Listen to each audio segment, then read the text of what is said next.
There is a persistent assumption in B2B marketing that lead generation is simply a series of isolated acquisition events, individual campaigns designed to grab attention. When organizations operate under this assumption, their primary goal becomes maximizing raw lead volume.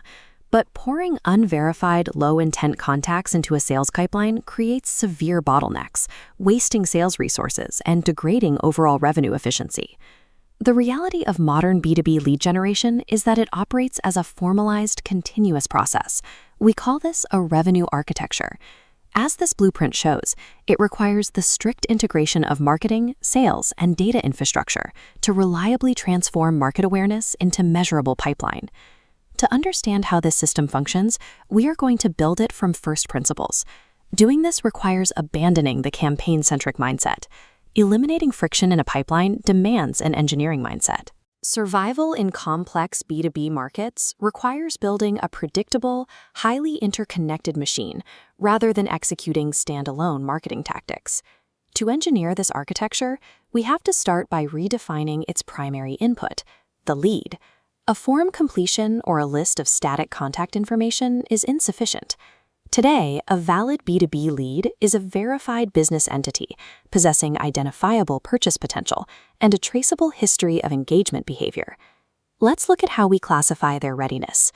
This 3D profile breaks down the different lead classifications, starting with the base layer, the marketing qualified lead, or MQL. This contact has met predefined engagement thresholds, like downloading specific content.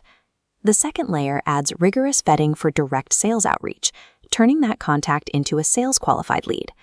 The third layer locks in the product qualified lead.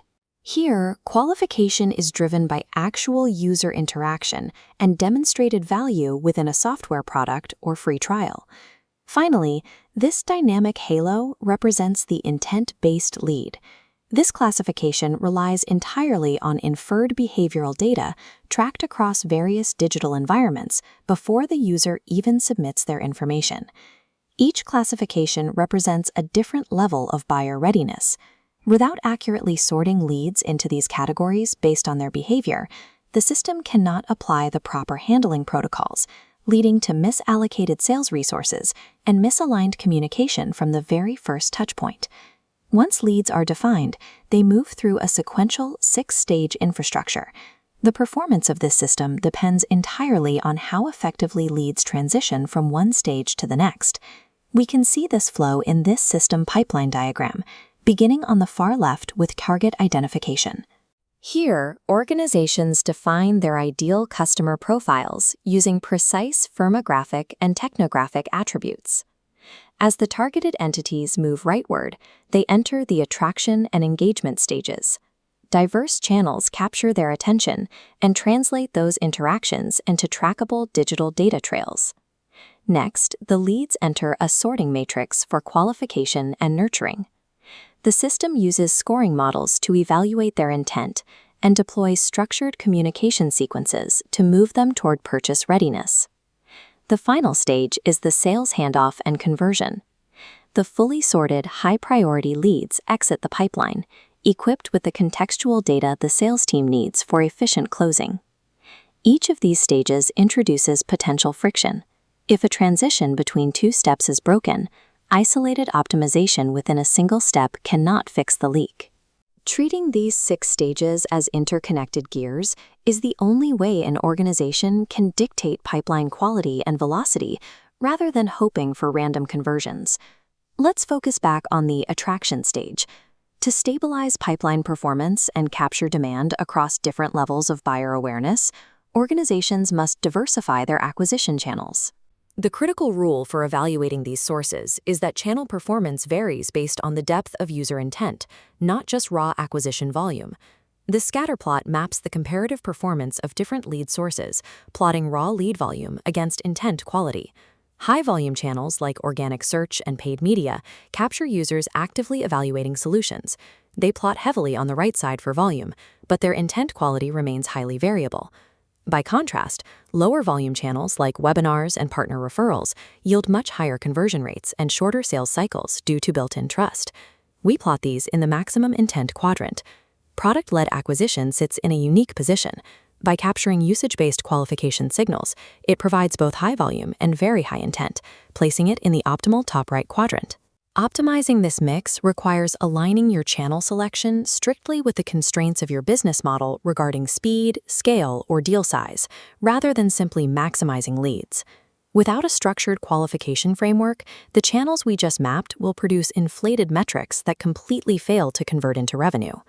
A modern qualification framework relies on 5 core dimensions: firmographic fit, role alignment, behavioral intent, timing signals, and explicit budget indicators.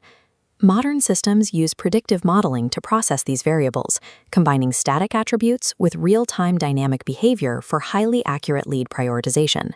Once prioritized, nurturing systems bridge the gap for leads that show early interest but lack immediate purchase readiness. Effective nurturing sequences rely on contextual workflows and timed outreach, triggered directly by behavioral intent, to progressively increase qualification signals over time. However, all qualification and nurturing efforts collapse if there is misalignment between marketing-generated leads and what sales expects during the final handoff. Establishing clear, shared definitions for marketing and sales qualified leads, backed by closed-loop reporting, is mandatory to prevent marketing and sales from operating as conflicting entities. Supporting this entire 6-stage architecture is a hidden operational backbone: the data infrastructure. Lead generation performance depends entirely on the system's ability to capture, unify, and act on data across multiple touchpoints simultaneously. This cross-section shows the 6-stage pipeline resting on a unified data foundation. Information flows continuously upward from centralized CRM systems, marketing automation platforms, external intent sources, and analytics engines. True personalization in modern B2B marketing relies strictly on this infrastructure providing real-time behavioral signals, replacing traditional static segmentation. If this underlying data system is fragmented, operational visibility is reduced, decision-making is impaired, and the entire revenue architecture breaks down.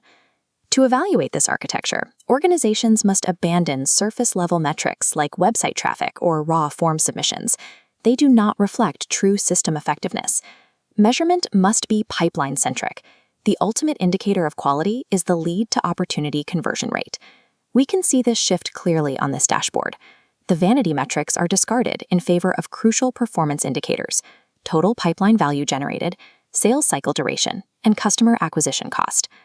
Over-reliance on a single channel, poor qualification standards, and incomplete data infrastructure are the primary risks that ruin these metrics.